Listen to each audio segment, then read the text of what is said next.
Imagine standing at the riverbank at dusk, the air heavy with the smell of water and mud, the silence broken only by the occasional splash. Now look across the surface, and instead of one crocodile waiting alone, you see 10 pairs of glowing yellow eyes moving together, their bodies sliding in unison, jaws barely breaking the surface, a coordinated force not lurking but surrounding.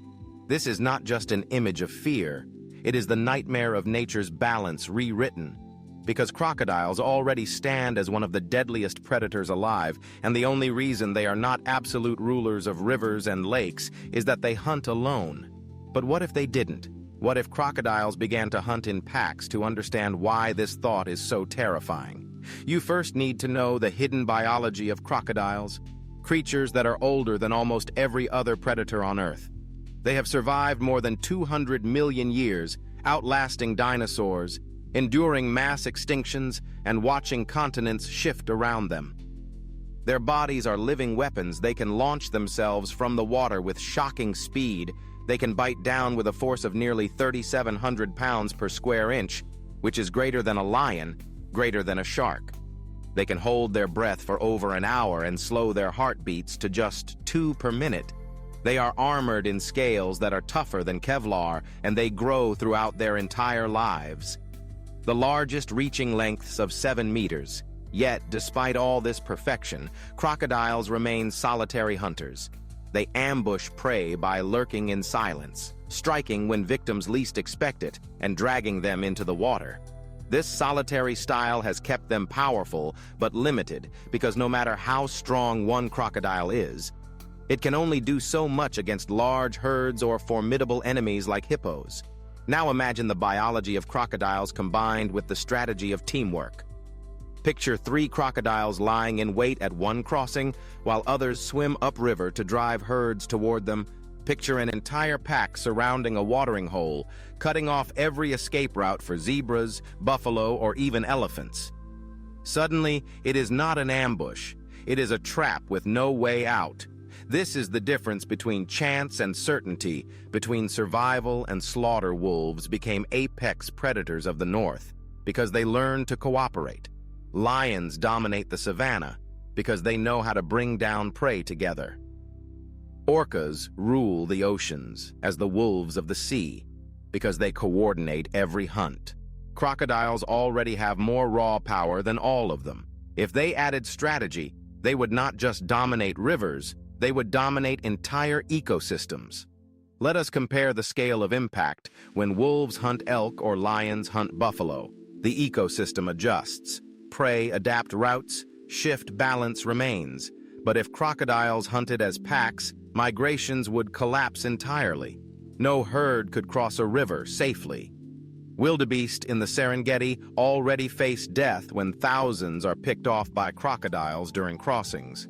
But those are individuals working separately, if crocodiles hunted. As coordinated packs, entire herds could be wiped out in one crossing.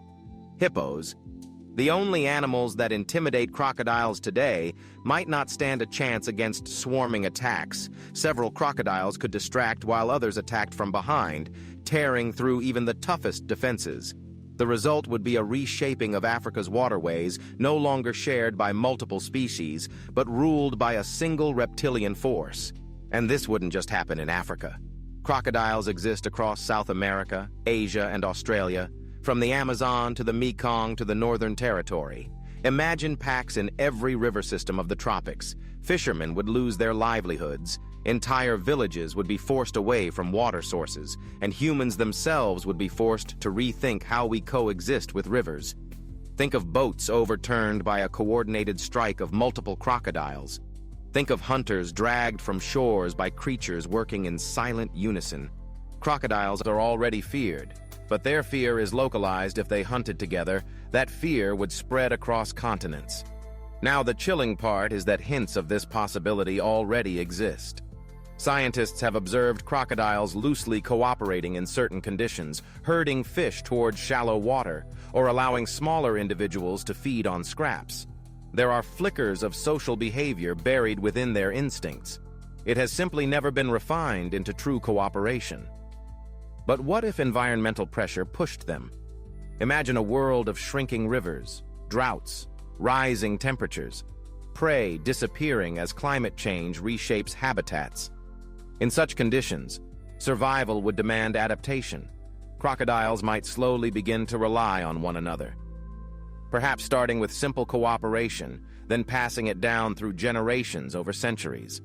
This could evolve into pack hunting, just as solitary cats like cheetahs sometimes show early forms of collaboration. Necessity could unlock the predator's most dangerous weapon strategy. If this happened, ecosystems would not just shift, they would collapse. Crocodiles would reduce fish stocks to almost nothing. Herbivores would fail at river crossings, and even apex predators like lions would lose access to waterholes controlled by reptilian armies. Humans in rural regions would face a new level of danger as livestock were targeted not by lone ambush hunters, but by organized swarms in rampage scenarios. Crocodile packs could expand beyond rivers, pushing onto land during rainy seasons, raiding settlements and livestock farms at night, striking not in random attacks but coordinated distractions and ambushes. One group drawing attention, another striking from behind. No fence or wall would feel secure. No night near water would be safe. History shows us what happens when predators master cooperation. Ants become colonies, bees build empires, humans form civilizations. Teamwork amplifies everything, and crocodiles with teamwork would represent nature's most terrifying force. But here lies the paradox. Crocodiles have survived longer than almost any predator, not because they adapted teamwork, but because they never needed it. Solitude, patience, and ambush are their perfected strategies. Perhaps nature does not allow every apex predator to discover cooperation because balance would collapse if creatures like crocodiles ever learned it. Maybe the secret of survival is not gaining every strength, but keeping some limits in place. Otherwise, the scales tip too far and ecosystems unravel, so the haunting question remains. What if crocodiles could hunt in packs? Would they simply become stronger hunters, or would they reshape entire landscapes and human life itself? Perhaps evolution holds them back for a reason.